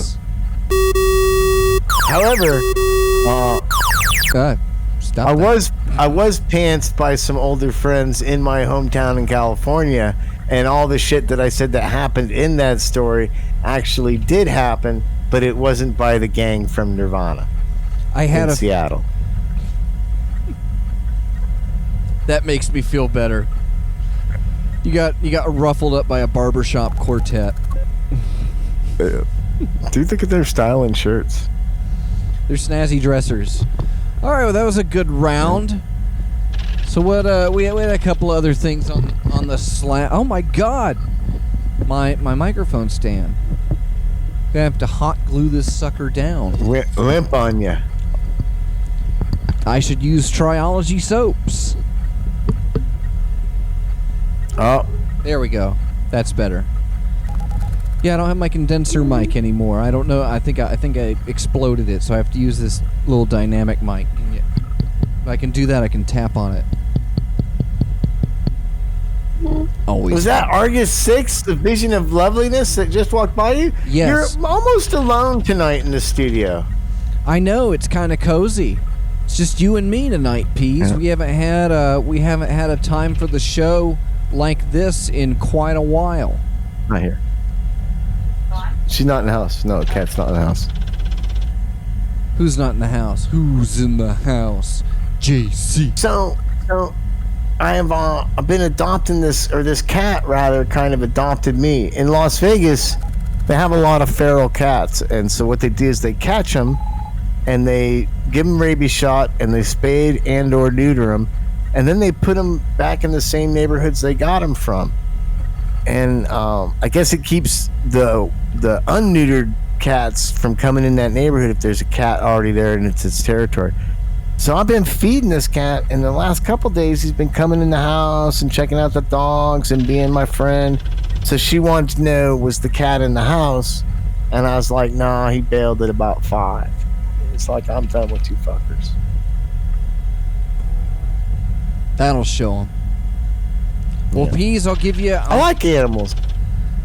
I'll throw at you a song break, and when we can come back, we can do one of two things. We can either go over my movie review, or we can go through headlines and try to make jokes.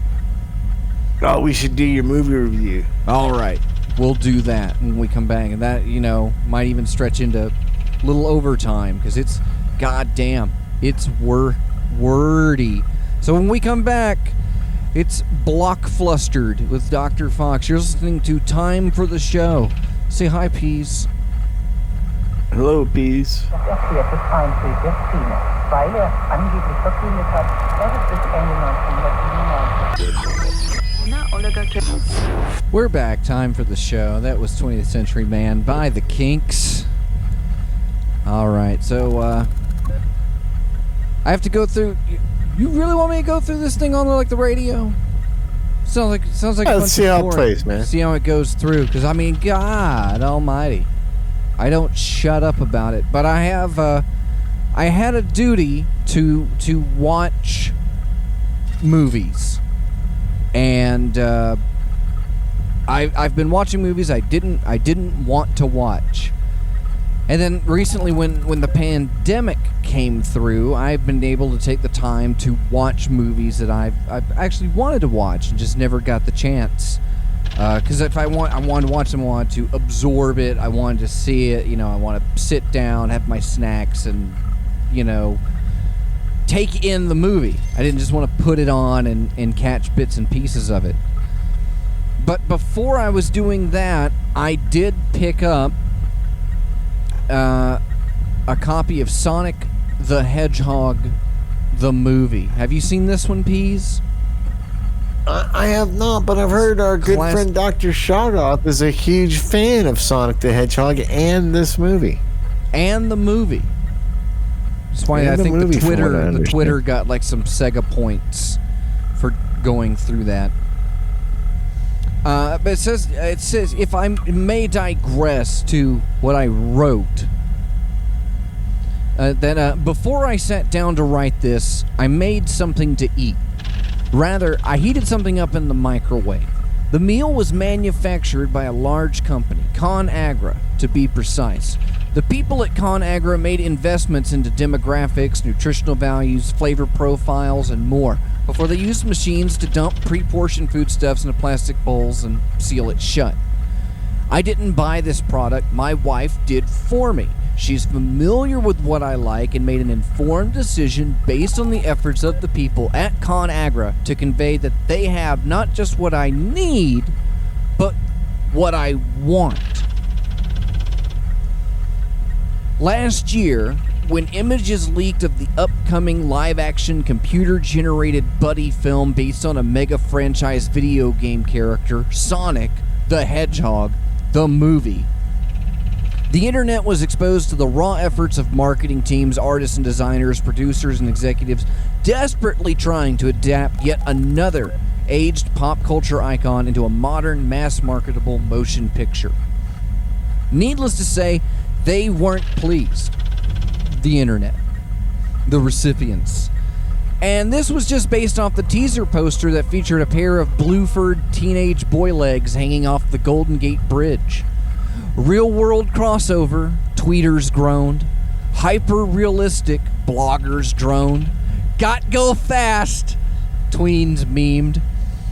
There seemed to be absolutely no desire from the community for yet another big screen mashup of nerdy shit from the 90s.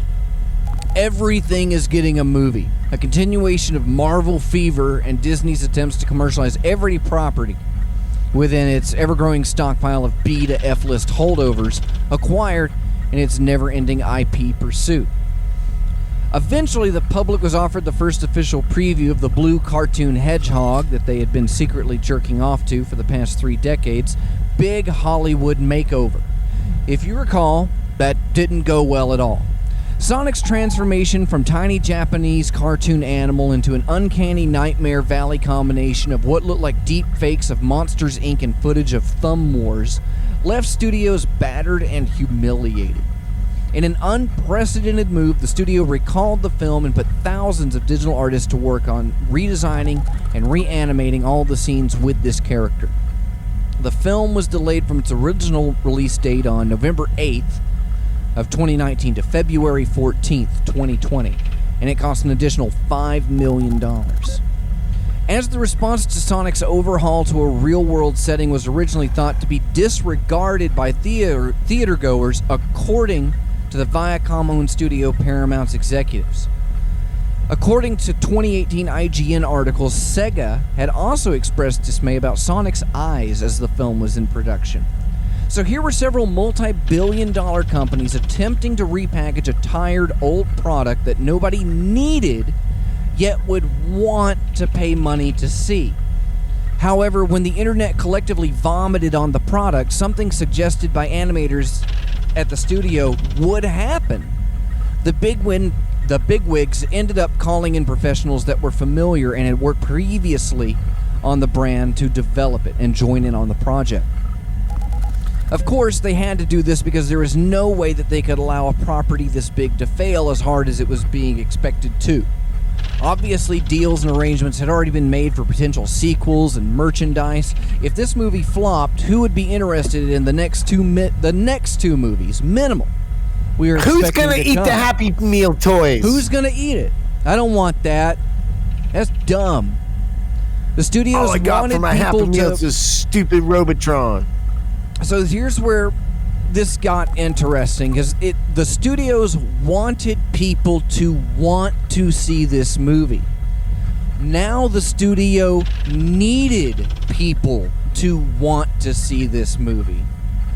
But another interesting argument came around that even if we did not want to see this movie, we needed to. And the idea was to send a message to Hollywood and IP holders alike in regards to our discerning tastes and the often revolting reactions we have to yet another remixing of dated references. Video game fans have long awaited movie adaptations to properties as the media just seems right. Both things you watch on screens.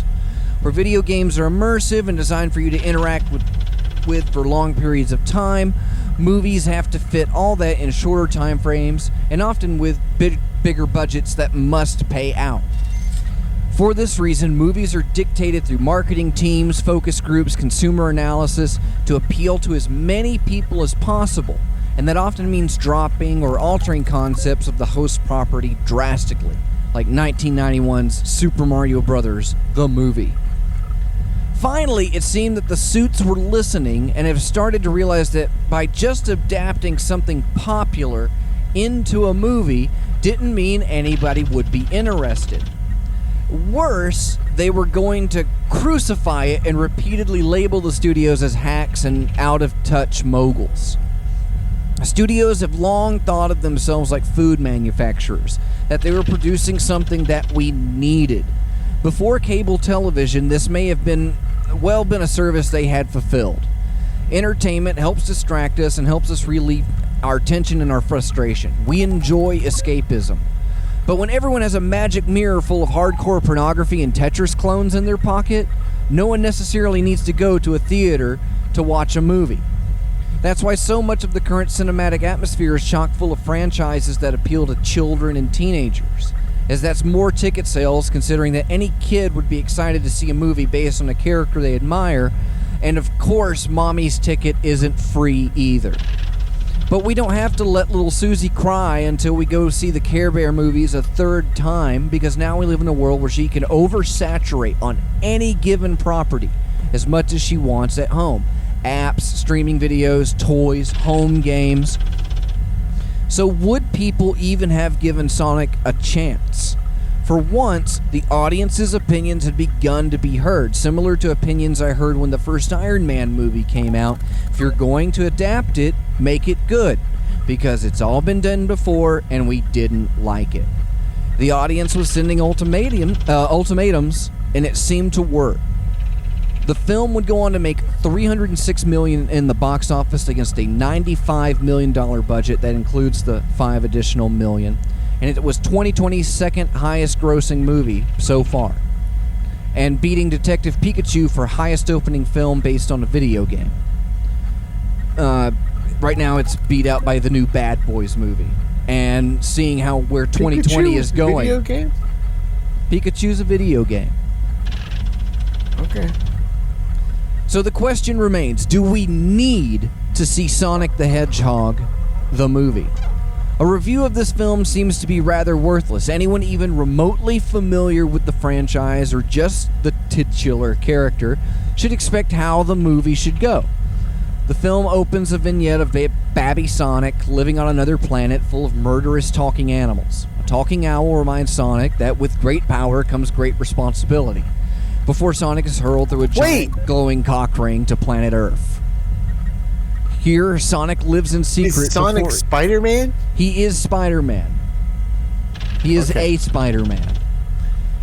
He lives in secret before he's inevitably discovered by character White Man, who causes Sonic to drop his big brown sack into a glory hole made by a fallen magic cock ring. That can't be true. The portal opens to where cock rings always point, San Francisco. The government shows up, investing a bizarre EMP in the area caused by Sonic. Smartest man in the world, Dr. Theodore Roosevelt Robotnik, is called in to study the disturbance. White Man takes Sonic to Black Wife, who is a veterinarian, where she cannot believe what is happening and is told off by her sister, Sassy Black Lady. White Man takes Sonic to San Fran, where Robotnik reveals his army of robots, and then they fight. In the end, we learn friendship is magic, and White Man and Sonic send Robotnik through a glory hole to the Mushroom Kingdom, where he goes insane. Tails shows up after the credits to remind you that you are a weakling. That's really it. A few special effects sequences, which feature a very well choreographed and wonderfully executed slow-motion biker bar fight, and some throwaway jokes fill this 99-minute slab of commercials. It's about as good as a movie about Sonic the Hedgehog could be, at least taking place on Earth. There's no reason anyone, even hardcore fans, should have felt the necessity to see this movie. But did we really need to see it regardless? In my opinion, no. Well, now I'm so captivated, I want to see it. Good! Good. Is that the intention of your review? Well, if you haven't seen the movie and I've given you a description, I've been, and I'm proud of this, I've been told your description of the movie or your translation of the movie made the movie sound more interesting than it was. And I've had a couple people say, and then I watched it and I was like, Jesus Christ, he's right. And so I like that. I'd like to know more about this White Man character. He's also a cop. He's also a good cop. Of course he is. The rarest of unicorns. I do go on to give it a score based on script, actors, and casting, soundtrack, and composition, stuff like that. If you want the scores, you can go to timefortheshow.com and click the blog button, and you can read the article. Do you think that there's some young animator or production assistant that when he was cast or hired onto this project called up home, stars in his eyes, Mom, Dad, I've made it, I'm making a major motion picture? You know how you said getting a degree in cinematography would be worthless, that you couldn't make money as an animator? Well, I'll never have to worry for work again. That's right. I'm working on the Sonic the Hedgehog project. Because I think that happened many times. I'm sure. There's a lot. I have a friend who works for a visual effects studio out in Hollywood. And he kind of explained to me how the process goes. And the studio films the movie. They film all of this on green screens and the sets, and they've set that up. And so they've got a screenplay with, directions for, visual cues and CGI. So they do this movie, and then they go and map over it. And then what they do is they go to all of these studios, and they put those scenes up for bid. And so they constantly are, bidding for the scenes, and then they take those scenes and they get assets, and they move through that kind of through the process. So it's a whole bunch of subcontractors. At the end of any animated movie, sit through the credits and wait till you get to compositors and rigging and model makers and 2D artists and 3D artists and texture mappers and people that with characters like that they have now that have fur that's supposed to be moving in light and with wind and stuff like that. And it's a very cartoony character. What you have to do in animation is you have to convey what's happening. What's happening isn't really happening. And so you have to use tricks to make people feel like something is happening, to comprehend that. And it goes back to like very basic cartoons back in the late 20s and early 30s. You have a matter of perspective and things. If it's just flat and moves up, and you might as well be watching a slideshow. It's an interesting thing that you mentioned that, though, because I just got done watching yesterday the live action Lion King. Okay? And I asked my wife, like 30 seconds into it, this is a cartoon. It's a CGI fucking cartoon. Why are they getting away calling it live action Lion King? To me, why do we need a new animated version of Lion King? Because you're never gonna you could call it live action all you want. That's some CGI shit. Even the Jungle Book was more live action than Lion King. Cutaway and I don't get it. I don't get. Yeah. It was an animated motion picture. It was an animated motion picture. It doesn't matter how realistic it looks. It was animated. Which was not. It did not look very realistic to me at all. But yeah, I couldn't. It's like live action. It's like what does it take to be alive these days? I knew that we're in a simulation. But when our simulations are then called live action, and it's a simulation within a simulation that's a simulation of live action, it's as far removed from live action as it could possibly be, I would think. There's ideas already at play, and there are, there's like live action pre-recorded celebrities. If you're familiar, like the Vocaloids over in Japan, Hatsune Miku on your pizza box app, Hatsune Miku, or even like hologram Tupac and elements like that. People going to see things that amuse them, and people going to spend $75, which is more money than you would have spent to see the guy when he was alive.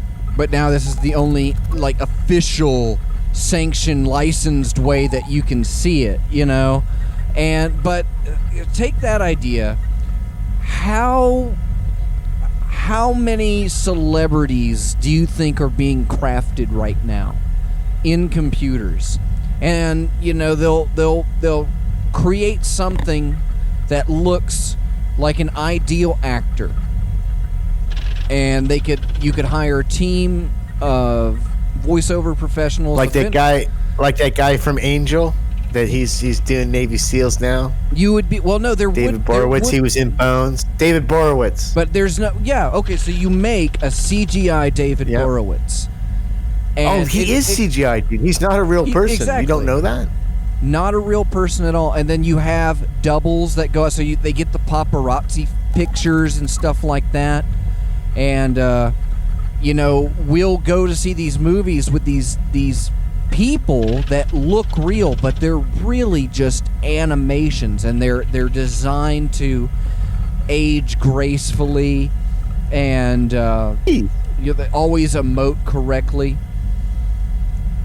And you would be able Well, think to about it. You'd be able to shoot the same movie and rig similar looking characters, so you could send like an Asian market out and a black market out. I so watched there's always Buffy a the celebrity that people can Vampire identify Slayer with. like 30 years ago, right? And then I was a big hardcore Angel fan like 25 years ago. And then I liked Bones. I don't like the Navy SEAL show. He looks exactly the same. He's either a vampire or he's a CGI created character. Johnny Depp's I've an aged. android. You've aged. Gracefully. Well, I appear as that I have aged. On top of my metal bones. well, I can take my teeth out. Yeah, you're like half Terminator. Yeah. Come with me if you want to chew. So you want to see the Sonic the Hedgehog movie, Peas? You need me to send you a copy of the screener? I wish it was more focused on the white man. Well, I mean, he's there. That's the story. They should have. See, if you wanted to make a good twist to the Sonic movie, Sonic should have been a supporting character to the trials and tribulations of the white man and his battle with Robotron. How would that have improved? Because there's an idea with cartoon characters. It would have been more marketable. Well, here's the thing about marketable to militias. when you and this is per Scott McCloud, and I forget the The Clan McCloud. of the yes, Scott. There can only be one. Scott McCloud. In one of his books, but that when we see figures. Cartoon figures, we can identify with them. We see very basic things: eyes, nose, round head, ears, and we can. It's very easy for people to put themselves into that position. And so, with animated characters, when you follow, certain structuring and anatomy and things like that, it's really easy to make it. You can kind of see yourself as that character more than you can the other character. Well, you bring up a great point, because I think what you're talking about is cartoons as we traditionally see them are obviously cartoons, so our minds and imagination put a reality onto them, knowing that they are not real just from our visual cues. Whereas they are real. They're in another dimension. Once you create them and will that, they are real. The closer you take animation to reality, the weirder and more disconnected the mind gets to believe the premise of it. And classic examples of that are Polar Express, which is a creepy movie, one of the first CGI movies, and it's super creepy because the whole time you watch it, you're like, this is like demon cartoons. This is not. It wasn't you're one more of the focused first. What was big was that there was a celebrity supposed to be behind the a pinnacle. CG. It was the big one. There was, because Toy Story came out in like 1996, and then But Toy Story still maintains its cartoonish quality. well, then you had It hovers the edge. around 2000 there was the Final Fantasy movie, The Spirits Within, and that was it was. I got to see it in an IMAX. It was a terrible fucking movie, but what came down was the technology that was driving behind it, and a lot of people were talking about like this is the uncanny valley and things like that, and that was kind of a wake up call, like if you're gonna do it well, and you have to make something that people are going to like. And now there's a lot of CGI movies that are out that are in my opinion they're just as good as having a real person in it. Like if they had just done a Sonic the Hedgehog movie where he was in his own world and then the whole thing in a cartoon style, I think it would have been more enjoyable. It would have been more relatable. More than likely, I would agree too. And that's what they're going to do with Super Mario. They're going to do a Super. Let me ask you something. The Minion guys are doing the Mario movie. Here's something that bothers me a lot. Let's take the whole terrible script and bad story out of the modern Planet of the Apes reboot. I find it not as entertaining as a movie because of all the CGI. Whereas in the 60s, when they made the first 5 Planet of the Apes movies, you had to sit down and get those prosthetics. I enjoy that, and that's a dated movie. If you go to watch it now, you'd be like, what's Peace talking about? But I enjoy the artistry of the and the craftsmanship, and my disbelief is dispelled when I watch that movie, and I think of them as more realistically as apes, even though the CGI versions of these movies portray the apes more realistically. But I just, maybe it is the storyline or whatever, but I find that the story is better served sometimes with prosthetics and actual makeup than trying to do CGI shit. There's a depth to it that I always felt that was there where there's somebody in costume. There's the way that they interact it's more natural, even through bad costumes, and all of these movies. There seems to be only one guy in the industry now who can pull off being the framework for CGI and working it well, and that's that Andy Lacaris guy or whatever he did Gollum. Well, I haven't seen it yet, but there's the new Disney Netflix or whatever it is, Disney Plus show, The Mandalorian, and great show. How they've been producing that is with a video game engine. You know, all of those are digital backgrounds and stuff like that they're able to see in real time with the cameras and green screen, and they can move that stuff around, and it looks.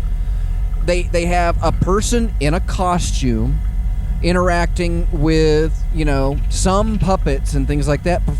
For the most part, it's pretty much all CGI from what I can take. I haven't seen all of it, but it seems to be a good blend of it, because that's where, when you do something in a fantastical way, everything about Sonic the Hedgehog being in our world, in the real world, is he doesn't look like he fits.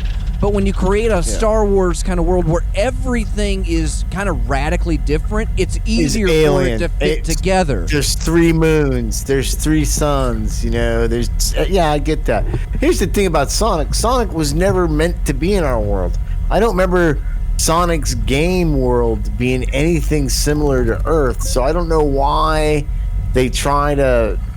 They fuck up so many different things by making them CGI or trying to make a story. You could have made a really good Sonic movie if Sonic was like a space hero and going to different planets, saving people, and Earth never fit into the whole thing. If he's going to be an alien to begin with, why has it got to be Earth-centric? Why has he got to come to Earth? What about that game had anything to do with Earth? If you were going to go to any other planet, why wouldn't you go to Earth? I think that would be the idea. I tell you what, some of the most exciting things in the Marvel universe that I like is when they're not on Earth. Like when they're the Hulk and Thor are fighting on what's-his-face's planet, which Rick and Morty steal. Like, show us what you got, but it's the same premise. But it's in all the comic books, when there's the Fantastic Four fighting somewhere in the interverse. You're more, fuck, I live on Earth. I don't want to hear any more shit about Earth. Fuck. You know what I mean? Yeah. Well, they show the world that he's from, which, if it sticks to the game, I guess would be Mobius. But they show that world, and it's got, like, the loops in the ground, and everything's all squared off and stuff like it. It looks like a realistic interpretation of the video game. And I was like, why don't you just do the rest of the movie there? And you don't need to bring people into it. They could have just done that. I mean, there were 2 animated Was there series. A kid and a dog that were his friend? Well, in the games, he has Tails the Fox, and then there's like a couple of B-listers that come after that. And so there's a cast of characters that rotates from the games from going back like 1990. And they make a Saturday morning cartoon show. Actually, they make like a weekday morning thing. So it was called the Adventures of Sonic the Hedgehog. and it is the wacky cartoon. It's got Long John Baldry as Dr. Robotnik, and he's hilarious. And they have a couple of characters from the game in the show, but a lot of it is treated kind of cartoony. They just make stuff up. They have a very loose idea of what to associate with. And really the only show that had come before that was doing that was the same studio doing the Super Mario Brothers properties. Mario and Luigi didn't look like the short fat guy and the tall guy until the cartoon came around. Because the only way to tell them apart other than by the colors of their clothes. And somebody was like, well, they're different people, make them look different. And from there, it was Sonic Fever. So you had the wacky cartoon show, but then they moved towards, they ended up getting a comic book through the Archie line, and that is what set the basis for the Saturday morning Sonic the Hedgehog, which was a serialized show with an established canon of Sonic and a team of freedom fighters fighting against Dr. Robotnik. And there was enough there that they did a couple of seasons of it. I think they did almost 100 episodes of that show, and it was good. I remember watching it as a kid, watching it again when I was a teenager, and I've watched a couple of episodes in the past couple of years, but I like the wacky, cartoony one more. I like the stupid one. But when I was a kid, I read the comics and stuff like that. There was so much already available that they could have literally just could have lifted from the books and made into a movie. And they had to do it like this stupid formula. Because they do this with everything. It's like, well, what happens if they come to the real world? Whoa! In Super Mario... We're going to use the diamond method of writing. Super Mario Brothers did the opposite. Did you ever see that movie with Bob Hoskins and Johnny Legs? No. They get sucked into the Mushroom Kingdom through a portal in the ground, and Bob Hoskins falls through hell for 10 minutes. And but it ends up being this weird like cyberpunk movie because it's a world run by dinosaurs. And who is King Koopa? Dennis Hopper is King Koopa. Nice. I have to watch that. You have to see this movie. It's insane. It's insane. And up to that point, what do you make a Super Mario movie about? Like, I think the Super Nintendo version with Yoshi the dinosaur was coming out or had just come out, but for up to that, all anybody knew about it was you just run and jumped on blocks. And the show is insane. The movie is insane, but I highly would recommend you put that. The classic cyberpunk thriller, Super Mario Brothers, the movie, by William Gibson. Well, I'm going to put that on my watch list, let me tell you. Well, dear folks, I think that's pretty close to the end of our show. Yeah, I feel like we squeezed a whole bunch of show out of it, but I appreciate you going through. We'll have to find more movies and things to talk about on the next week. So you want to tell them where they can subscribe to the show, Peas? Well, I kind of don't remember. I think you can go to hypercubego.com, and there's some links there to become a Patreon member, to join the Disco chat app, and to get all the secret stickers, bells, and whistles that are provided to all of our listening audience throughout the entire North American and European continent, and that shithole Oceania, Australia. I think we've got 6 listeners there. I'm trying to piss the rest of you guys off, but it's so hard to get something through an Australian's head that they just keep listening. But nonetheless, it's been a great show, and we're going on our 600th episode sometime in the very near future. Doesn't have to be tomorrow. It doesn't have to be the day after tomorrow. It could be next year. It could be the following year. You just don't know. But all you do know is that if it's Monday night and it's 10 p.m. Eastern Standard, that you will have the opportunity and the listening pleasure of the lyrical voices of your hosts, Dr. Argus Q. Fox and your good friend Peas are here for you, folks. We're here for you every Monday. You want to apologize real quick? It was a different show. This is the first show that I could actually see Argus Q. Fox as we did the show, and actually I think it added an element to the show that really helped. Was unique. It really helped. I think it might help in the future. We'll see. But I apologize that you couldn't see Dr. Fox and I, but maybe we'll work that into the future. Yeah.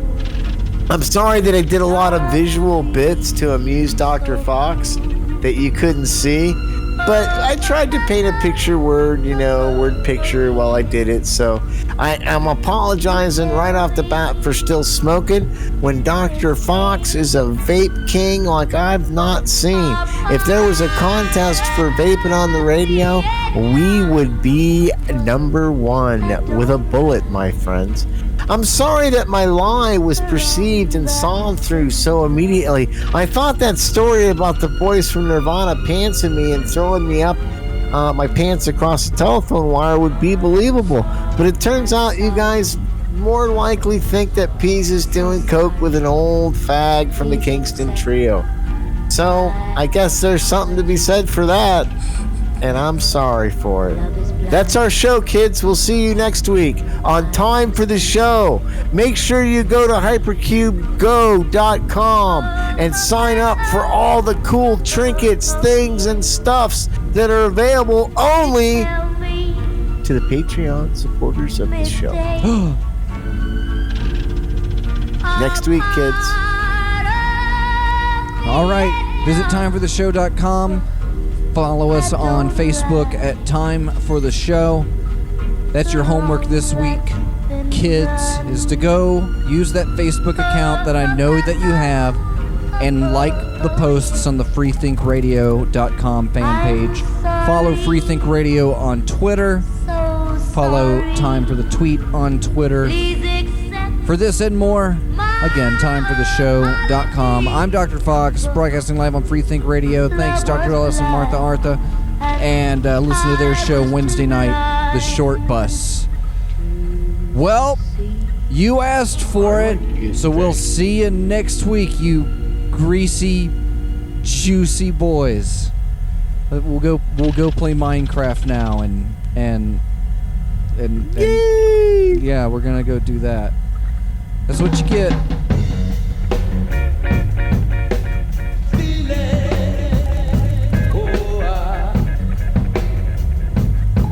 It's